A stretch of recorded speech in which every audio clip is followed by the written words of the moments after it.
Absolutely not. साल 2022 इमरान खान मुल्क पाकिस्तान के 22वें वजीर आज़म आखिर क्यों कुर्सी से उतार दिए गए? अमेरिका को आखिर क्यों कबूल नहीं थे?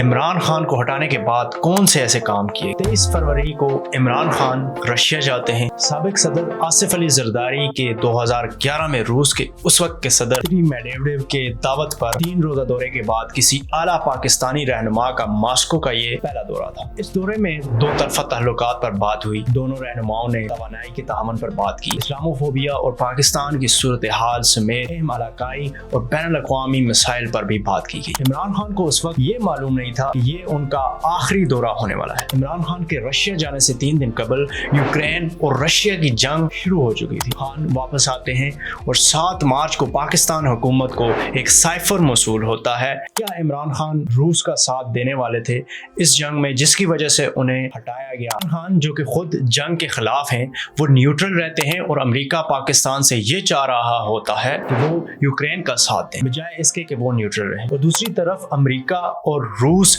एक दूसरे के दुश्मन हैं, तो अमेरिका कभी नहीं चाहेगा कि पाकिस्तान रूस से कोई मुआहदा करे या रूस के साथ दे। शायद यही वजह होगी कि साइफर आया। और साइफर के अंदर क्या था? तहरीक इंसाफ और नून लीग के इस पर 2 राय। तहरीक इंसाफ के मुताबिक इमरान खान को रूस और यूक्रेन की जंग पर न्यूट्रल रहने की वजह से साइफर आता है। तहरीक इंसाफ ये कहती है कि इमरान खान चूंकि अमेरिका का साथ नहीं दे रहे थे, Absolutely not. तो इसे हटाकर एक ऐसा वजीर आजम जो अमेरिका की बात माने, और नून लीग कहती है कि ये सब झूठ है। साइफर में ऐसी कोई बात नहीं। फिर शुरू होती है नो कॉन्फिडेंस मोशन। 9 मार्च 2022 को पार्लियामेंट लॉजेस इंसिडेंट होता है। जमीयत उलमा इस्लाम के अरकान पार्लियामेंट लॉजेस में दाखिल होते हैं और यकीनी बनाते हैं कि तहरीक अदम एतमाद की मंजूरी तक पार्लियामेंट लॉजेस में मौजूद रहे। 10 मार्च को इस्लामाबाद पुलिस ने पार्लियामेंट लॉजेस में कार्रवाई की और 19 अफराद को गिरफ्तार किया। अदम एतमाद के वोट से पहले अपोजिशन दावा करती है कि उनके पास हुक्मरान जमात पाकिस्तान तहरीक इंसाफ के MNAs का ग्रुप है। के बाद इमरान खान दावा करते हैं कि MNAs को पैसों के जरिए खरीदा जा रहा है।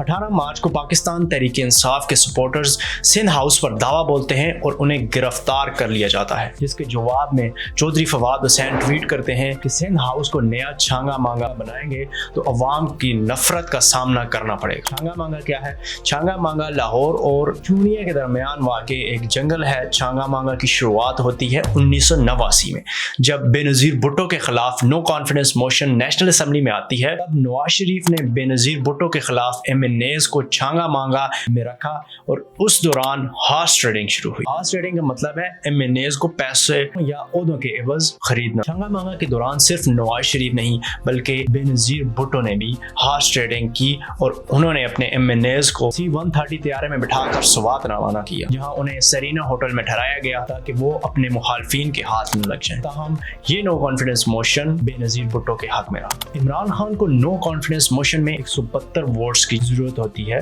और अपोजिशन दावा करती है कि उनके पास 177 वोट्स हैं। 177 यानी कि हुकूमत से ज्यादा। लेकिन ये सब कैसे हो रहा था और क्यों हो रहा था? 27 मार्च 2022 को जमहूरी वतन पार्टी के शाह ज़ैन बुगटी ने वफाकी काबीना से इस्तीफा दिया, PM के साथ शामिल हो गए। 28 मार्च को अपोजिशन लीडर मोहम्मद शहबाज शरीफ ने इमरान खान के खिलाफ 61 वोट के साथ नो कॉन्फिडेंस मोशन पेश किया, जिसके बाद डिप्टी स्पीकर ने इजलास 31 मार्च तक मुलतवी कर दी। और इस दिन 28 मार्च 2022 को PTI हुकूमत की इत्तेहादी जमात बलूचिस्तान अवामी पार्टी ने 5 में से 4 MNAs ने PTI को छोड़कर PDM में शमूलियत इख्तियार कर ली। 30 मार्च को MQM जो PTI के साथ थी उसने भी PDM में शमूलियत इख्तियार। 30 मार्च को जब इजलास हुआ तो उसे दोबारा 3 अप्रैल तक मुलतवी कर दिया गया। PDM और हुकूमत में एक ऐसी जंग जारी होती है जो पाकिस्तान की तारीख में पहले कभी नहीं होती। इमरान खान के इत्तेहादी PDM में शामिल हो चुके होते हैं, जिस वजह से उनकी कोशिश होती है असेंबली तोड़ दी जाए ताकि हुकूमत PDM के हाथ में न जाए। उस वक्त अवाम भी एक स्पेशल रोल प्ले कर रही होती है।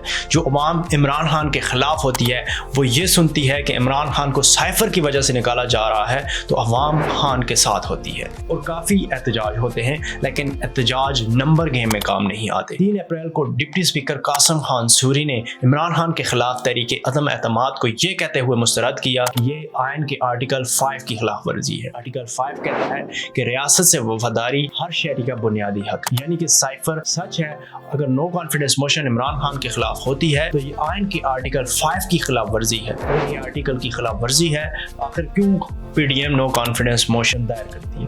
اس وقت تک پی ڈی ایم کا یہی کہنا ہے کہ سائفر جھوٹ پر مبنی ہے، یہ سب عمران خان اپنی کرسی بچانے کے لیے کر رہا ہے۔ 4 اپریل کو جسٹس سید منصور علی شاہ کی سربراہی میں 5 رکنی بینچ نے پیر کو اس وقت کے deputy speaker Qasim Khan sorry کی جانب سے دی گئی رولنگ مسترد کر دی۔ 9 اپریل کو نیشنل اسمبلی میں اسپیکر اسد قیصر نے اپنے عہدے سے استعفیٰ دیا۔ اس کے بعد ایاز صادق نے نو کانفیڈنس پیش کی اور اسمبلی کا اجلاس 10 اپریل تک ملتوی کر دیا گیا۔ 10 اپریل کو نو کانفیڈنس موشن 174 ووٹ سے پاس ہوئی اور عمران خان کو ان کے عہدے سے ہٹا دیا گیا۔ اس کے بعد جیسے ہی پی ڈی ایم حکومت میں آتی ہے تو عمران خان پر کیس ہو جاتا ہے کہ عمران خان نے سائفر عوام کو کیوں دکھایا، چونکہ سائفر کانفیڈینشیل چیز ہوتی ہے جسے عام عوام کو نہیں دکھا سکتے۔ پی ڈی ایم کے مطابق سائفر جھوٹ تھا تو کیوں عمران خان کے خلاف کیس ہوا، اور اگر سچ تھا تو یہ آرٹیکل 5 کی خلاف ورزی نہیں ہے؟ کمنٹ سیکشن میں ضرور بتائیں۔ ایسی مزید ویڈیوز کے لیے ہمیں سبسکرائب کر لیں۔